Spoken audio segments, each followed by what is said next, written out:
Bonjour et bienvenue dans le podcast Sérénité. Je suis Marie Durand et ici je te parle de stress, d'émotions, d'énergie et surtout comment te sentir mieux, plus aligné, plus toi. Je te partage ce que j'ai vécu, ce que j'ai appris et des pistes simples de réflexion pour avancer à ton rythme, sans pression. Prends une grande respiration, c'est ton moment. Bienvenue dans ce nouvel épisode de podcast. Aujourd'hui, j'avais envie de te parler d'un sujet puissant, un peu sensible, mais surtout libérateur. C'est les 5 blessures de l'âme. Est-ce que tu en as déjà entendu parler? Moi, la première fois que j'en ai entendu parler, c'est quand je suis tombée sur les livres de Lise Bourbeau, hein, qui expliquent en gros qu'on vit avec des blessures émotionnelles, qui en général qui arrivent quand on est petit, en fait, hein. Les blessures vont créer des comportements, on va porter des masques pour se protéger, mais en fait, au fond, c'est parce que ça nous fait mal et qu'on se protège. Donc l'idée, c'est d'apprendre à les guérir, hein, pour pas que ça nous poursuive toute notre vie. En ce qui me concerne, c'est vrai que j'ai été victime de ma vie pendant longtemps parce que j'étais une petite fille qui a été abandonnée, hein, tu sais, qui a été trahie. Je t'ai déjà raconté un petit peu, hein, mon parcours et du coup, j'avais plus du tout confiance en moi, ni aux autres, hein, d'ailleurs. J'avais même, pour te dire, des comportements de rejet, hein, pour éviter qu'on m'abandonne. Bref, le fait est que en prendre conscience, m'a permis, en fait, de mettre des mots sur ce que je ressentais, m'a permis, en fait, de regarder, hein, pour prendre conscience, en fait, des schémas répétitifs et du coup, me libérer petit à petit. C'est pour ça que j'ai envie d'en parler aujourd'hui. J'ai envie de parler de ces blessures, pas en mode rigide, hein, pas en mode psychorigide, en mode plutôt comme une amie qui partage ce qu'elle a appris, ressenti, guéri, même régressé, hein, parce que la guérison, c'est un chemin, hein, c'est pas une compétition et surtout, c'est pas linéaire. Pour revenir à Alice Bourbeau, il y a 5 principales blessures qui nous marquent pour de vrai. Il y a la blessure de rejet, d'abandon, d'humiliation, la blessure de trahison, l'injustice. Je vais essayer de détailler pour que tu puisses en fait te reconnaître, pour que tu puisses toi aussi mettre des mots sur ce que tu ressens et du coup peut-être aussi t'aider à commencer à avancer vers une prise de conscience. Déjà, il y a la blessure de rejet. Celle-là, elle pique, hein, elle a été faite, certainement pendant la petite enfance. C'est souvent, pardon, l'une des premières à apparaître parce qu'en fait, ça va être une sensation d'être de trop, de celle de pas être aimé comme on est. Je vais te donner un exemple concret, tu vas voir, c'est parlant. Imagine-toi quand tu es gamine, tu as fait un beau dessin, tu es toute fière, tu vas le montrer à papa, maman, à la maîtresse, hein, peu importe et en fait, la personne, elle le regarde à peine. Elle le prend, elle le pose, elle passe à autre chose. Tu vois ce que je veux dire? On a tous vécu ça en tant qu'adulte, hein, on fait ce qu'on peut, hein, on est tous très occupés, mais imagine-toi, hein, remémore-toi quand tu étais gosse et qu'un adulte te faisait ça. Comment est-ce que tu te sentais? Est-ce que tu n'avais pas l'impression que tu méritais pas d'être regardé? Est-ce que t'as pas l'impression qu'en fait, on s'en fout de ton dessin? T'imagines ce que tu peux ressentir? Tu vois ce que je veux dire? Voilà. En fait, cette blessure, elle te fait te sentir invisible. Résultat des courses, à force d'avoir ce genre de choses qui arrivent dans ta vie, hein, quand tu es petite, tu vas en fait te sentir invisible. Du coup, tu vas te faire toute petite pour pas déranger, parce que tu mérites pas de toute manière, hein, qu'on te regarde. Tu vois? C'est inconscient, hein, bien sûr, les comportements que tu vas avoir, mais c'est à cause de ça, hein.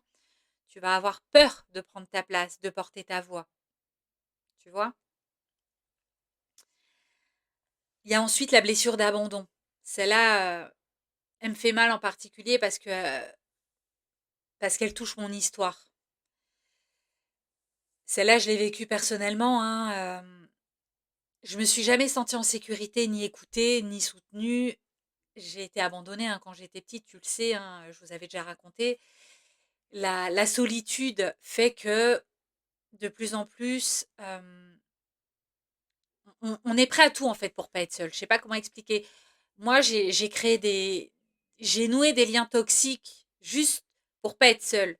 Je voulais juste être la bonne copine, celle qu'on aimait bien, quitte à jamais dire non, hein, même si j'en avais pas envie d'ailleurs, quitte à me foutre dans la merde financièrement au passage. Je me souviens, j'étais prête à payer des bouteilles à 100 balles en boîte à l'époque, hein, alors que j'avais pas de thunes, juste pour pas être seule le week-end. Non mais je sais pas si t'imagines, hein. J'étais pas moi-même, hein, mais je voulais pas être seule. J'étais prête à tout pour pas finir seule. J'étais prête à tout. Et de toute façon, je pouvais pas être moi-même parce qu'en fait, quand j'étais moi-même, on me regardait de travers, on me trouvait bizarre. J'avais une façon de penser bizarre. J'étais la fille bizarre. Donc je me suis éteinte, hein, complètement. Pour guérir de cette blessure, j'ai dû affronter la peur de la solitude, la peur du rejet, hein, parce que quand tu es toi-même, tu prends le risque, hein, de te faire rejeter, de te faire critiquer. Et ça me faisait trop peur. Il a fallu en fait que je me sécurise moi-même, que je me retrouve moi-même, parce qu'en fait, je m'étais abandonnée moi-même. En fait, c'est un truc de malade quand tu y penses. Tu te dis que parce qu'on m'a abandonnée, je m'abandonne aussi. Tu vois? Je méritais pas d'être moi-même, on m'aimait pas. Donc pourquoi moi je m'aimerais finalement? Tu vois, c'est tout ça encore une fois, c'est inconscient. Attention, je dis pas que c'est logique, hein. C'est ce qu'on c'est ce qu'on ressent. Et et du coup, ouais, il a fallu que je me sécurise moi-même pour pouvoir dire oui au vide, oui à la solitude, l'accueillir pour, bon, bah, bien évidemment faire le ménage des personnes et par la suite, accueillir des personnes dans ma vie qui m'acceptent comme j'étais. Mais il y a eu tout un processus, hein, bien sûr, tu t'en doutes. Ensuite, il y a la blessure d'humiliation. Cette blessure, elle est subtile parce que je dirais que c'est plus un sentiment. Tu sais, quand on a tendance à t'oublier, euh, à faire passer les autres avant toi, comme si toi, tu n'avais pas le droit d'exister ou avoir du plaisir, avoir... je sais pas comment dire. Elle arrive quand tu as été rabaissé, quand tu as été critiqué, quand tu as fait te sentir nul, en fait, clairement. Tu vois ce que je veux dire? Euh, et du coup, bah, tu n'as plus confiance en toi. Je te donne un exemple, hein, qui me vient en tête. Tu es un repas de famille, on va se moquer de tes choix. Tu vois, à Noël, hein, qu'est-ce que tu fais dans la vie? Ah bah, je suis un artiste. Ah bon? Comment ça, c'est pas un vrai métier? Tu vois ce que je veux dire? Bah, moi, j'appelle ça de l'humiliation, hein. Parce qu'en fait, quel est le message sous-jacent? Que t'es bête de faire des choix décalés, de faire tes choix de vie? Ils sont bêtes? Non, mais moi, il faut m'expliquer, en fait.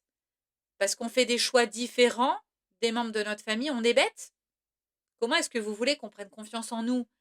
Qu'on ose s'expliquer, s'exprimer, nous, avoir nos choix de vie, qu'en fait, les gens de notre famille, les membres ouais, de notre famille, des gens qu'on aime, hein, qui nous ont vu grandir, nous trouvent bêtes.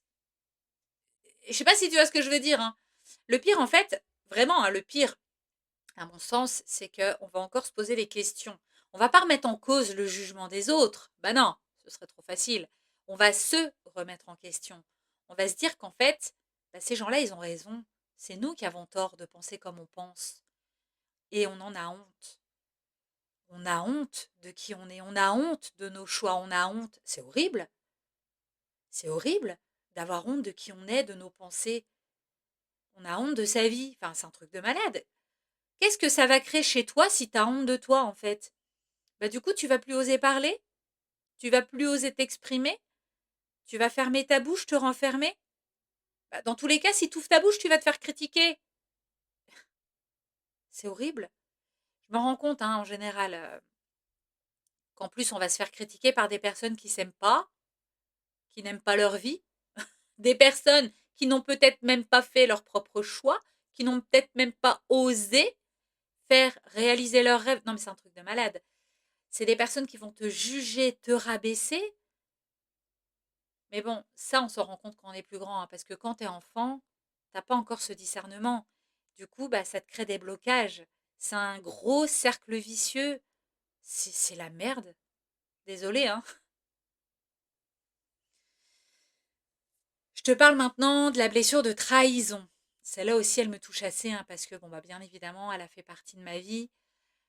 Euh, c'est une blessure qui crée une grande méfiance, qui fait, que tu as plus confiance en personne, hein, d'autre que toi et encore, hein, je suis gentille, parce que même moi, j'ai pas confiance en moi, mais bon, ça, c'est à cause d'autres blessures. Bref, je te parle de la blessure de trahison.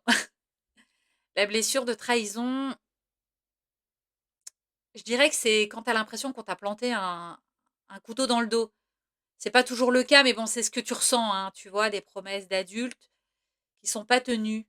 Tu vois, les personnes qui te font croire qu'elles seront présentes pour toi, qu'elles vont te soutenir et qu'en fait, pas du tout, hein. Tu peux compter sur personne d'autre que toi. Tu vas te démerder toute seule. Je parle encore une fois de mon expérience, hein, avec le recul, je me dis que, bah, si j'avais pas eu cette blessure-là, peut-être qu'aujourd'hui je serais pas aussi autonome, aussi dégourdie. Mais c'est vrai qu'elle pique, cette blessure-là. Elle fait mal au cul. Désolée, je suis assez vulgaire. Ça me met en colère, ça fait ressortir, des émotions, mais en fait, je me suis rendu compte que j'ai toujours dû me débrouiller toute seule. J'ai jamais pu compter sur personne, que ce soit côté finance, côté cœur, émotion aussi. Avoir quelqu'un à qui parler quand tu pleures. Toujours devoir te relever toute seule. C'est voilà, c'est aussi couplé avec la blessure d'abandon, hein, bien évidemment. Mais du coup, cette solitude qui remonte à chaque fois, le sentiment que tu dois toujours te débrouiller toute seule, te sortir les doigts toute seule. Quand tu es en galère, bah, tu te débrouilles. Tu galères à prendre une décision, bah, tu te débrouilles. Prends une décision, Marie. Qu'est-ce que je vais faire? Bah, débrouille-toi. Les gens, ils s'en foutent de ta vie. Tu vois, et ça, c'est quelque chose de très difficile à vivre. T'as beau être la plus positive du monde, quand t'es toute seule, ben, tes amis sont pas là, hein, tes potes, parce que ils adorent la positive, la Marie positive, hein, bien sûr, il y a du monde au balcon quand t'es positive, hein. On connaît la chanson. Quand t'es en joie, quand t'es très motivée, mais alors quand t'es en galère, bah là, tu te retrouves toute seule. Et ça fait à chaque fois remonter des blessures. La blessure de trahison, tu vois. Et pour moi, c'est hyper sournois en fait, parce que tu as toujours l'impression de te faire trahir à chaque fois que tu as une situation où tu dois te démerder toute seule. Bref. Euh, je vais passer à la blessure d'injustice aussi. Mon Dieu, j'ai l'impression d'avoir vécu aussi toutes les blessures du monde. Je ne sais pas si ça te fait la même impression. Celle-là, elle donne la rage, elle donne la colère, j'ai envie de tout casser. La blessure d'injustice, pour moi, c'est quand tu ressens un décalage, en fait, que tu aimerais qu'il se passe quelque chose et en fait, il se passe l'inverse. Il n'y a rien de pire. En fait, la blessure d'injustice, pardon, la blessure de. Oui, d'injustice, pour moi, c'est. Je sais pas comment expliquer. T'es pas aligné, il n'y a rien de fluide. Tu vois, je te donne un exemple, hein, bien évidemment, qui me vient en tête. Et par rapport à mon ressenti, en toute humilité, sans jugement, bien sûr, hein, tu me connais. Quand j'ai accouché, j'avais l'image de la maman parfaite, la maman idéale, qui fait absolument tout pour être parfaite. Euh, c'est complètement con, hein, je te l'accorde, mais à l'époque, hein, je me suis beaucoup sacrifiée pour mon enfant. Il n'y a personne qui m'a rien demandé, hein, bien sûr, mais je ne sais pas pourquoi, j'étais persuadée qu'il fallait être parfaite pour que mon enfant soit épanoui, qu'il ait une maman qui gère tout, qui se fait passer après. Je me suis épuisée, hein, pour être au service. Je me suis épuisée pour avoir une maison bien rangée, pour que les repas soient parfaits, qu'il mange sainement, qu'il ait qu'il a tout ce qu'il a besoin. Je voulais être irréprochable en fait.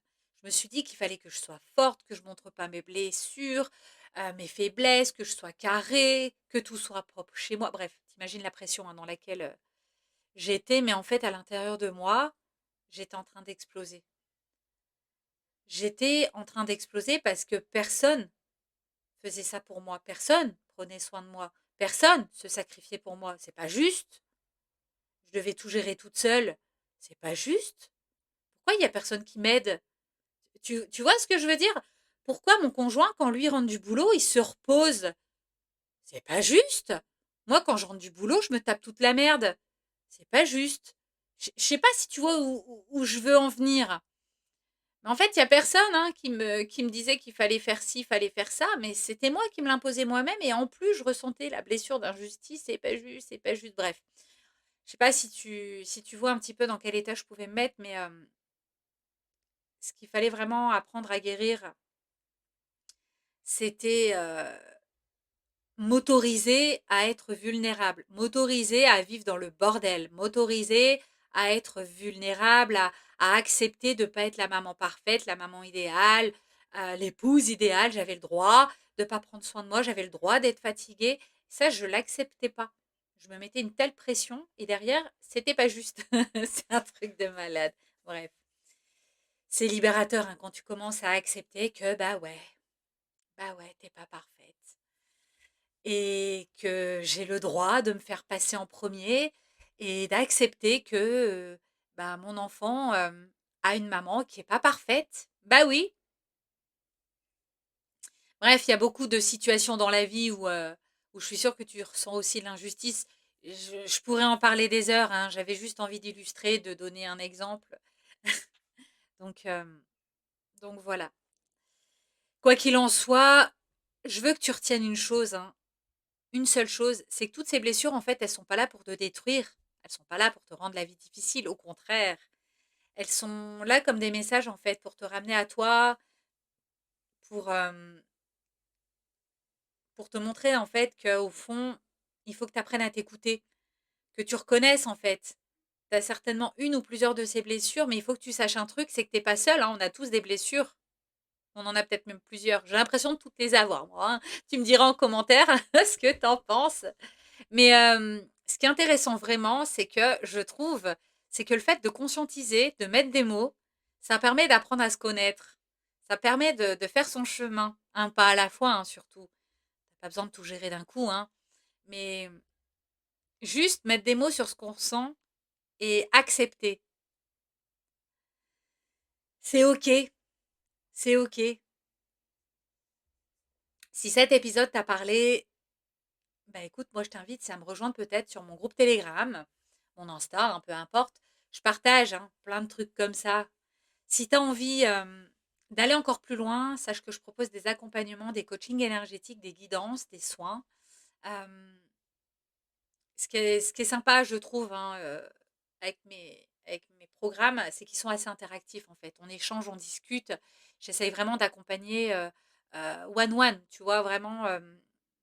Il n'y a pas un accompagnement qui ressemble à l'autre parce que tu es unique. Et c'est ça, ça me tient à cœur vraiment, de proposer des solutions personnelles. Je tiens vraiment à t'accompagner pour que tu fasses tes propres conclusions, avoir tes propres réflexions. En fait, l'idée, hein, vraiment l'idée dans mes accompagnements, c'est que tu deviennes autonome. Tu vois ce que je veux dire?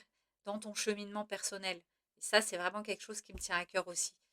Donc voilà, tu m'envoies un message hein, sur mes réseaux sociaux pour pouvoir réserver ta séance de coaching si tu veux. En tout cas, en attendant, bah, je t'envoie plein de bonnes vibes. Prends soin de toi, prends soin de tes énergies.